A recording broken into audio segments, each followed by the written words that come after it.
Okay, reading online recently that, or seeing online that there was a photo posted of the San Antonio Spurs, Tony Parker, and what's his name? What is his goddamn name? Center.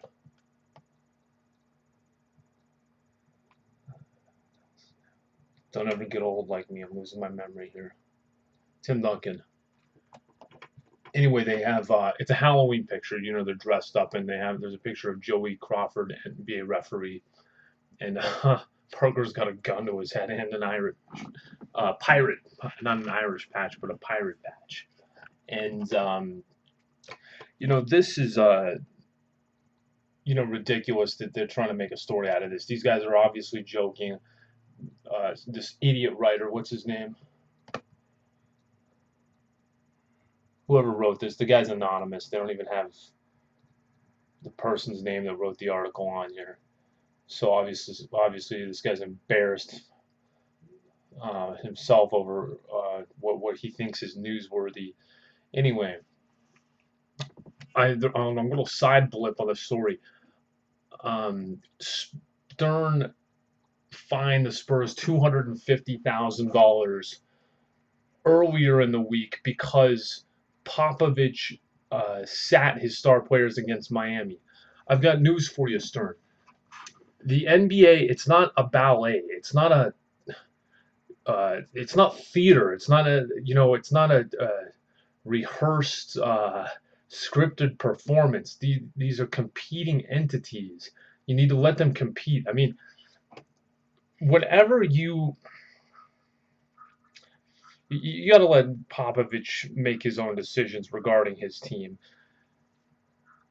You know, Stern is more interested in selling the product to as large an audience as possible than he is, you know, the quality. Then he is interested in the quality of the product. And whenever you're most interested in selling to the biggest audience possible, quality always suffers. It always suffers because the masses, for the most part, when you glom them all together, they're not in tune the way they should be.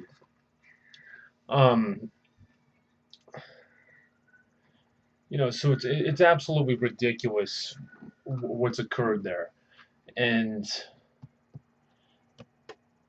you know, it's Stern's fault that the NBA sucks the way it does. The NFL is on a competitive level with the college game, but college basketball much more interesting than the NBA. You gonna interrupt the show? No audience, please. Anyway, I'm gonna need a drink. God, I need to drink.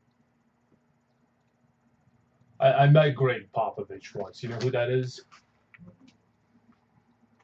The coach of the Spurs. Anyway, uh, 8th grade at a basketball camp. I forgot my camp T-shirt, and I was really afraid because we were going to do a photo op the next day, and you had to have your shirt. Everyone had to be wearing the camp T-shirt, and you know, I had to go up to him and say that I forgot my shirt, and I was really afraid, and you know, I felt like I was going to be humiliated. And you know what he did?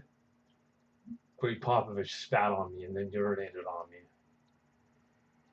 No, he treated me unbelievably well. I couldn't be more surprised. Every a-hole teacher that I ever dealt with in my life would have, you know, find this as a great opportunity to humiliate me.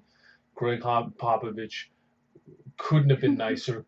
Exactly what you would expect. He was absolutely amazing. I like the Spurs. I like the Nuggets and I like the Spurs. And those are the only NBA teams that I like. I don't mind the Spurs at all. And I hate every other NBA team, and that's David Stern's fault. He sucks. I can't wait until he's dead. You know, you suck. You're the NBA sucks because of you. Do you understand this? You should be dead. You should absolutely be dead. All you care about is selling a product. And this is why college basketball is so much better. You tell these guys that they can't play zone defense. You're absolutely, you know, you can play zone defense. You just can't get in the lane. You're absolutely ridiculous. You suck, and I'm sick of you. Um, Jason Stewart writes this. I think every team should sit their starting players for a game just to shove it up Stern's ass. Absolutely. That's absolutely right. I want to get Jason Stewart on this program at some stage. Um, there was somebody that wrote a stupid, really stupid response here. Roger Gibbons. Renee Gonzalez writes this. Wow, that's it? It's Halloween and these guys are just having fun? Roger Gibbons' response. I don't think you get the whole story. Crawford is the ref that ejected Tim Duncan. Sasha Sartin responds this. So what? Yeah, no S. Roger Gibbons, you should be very embarrassed to be Roger Gibbons. You're pathetic. And as we move kind of forward here, I want to thank everyone for continuing to support this. And thanks again for tuning in, everybody.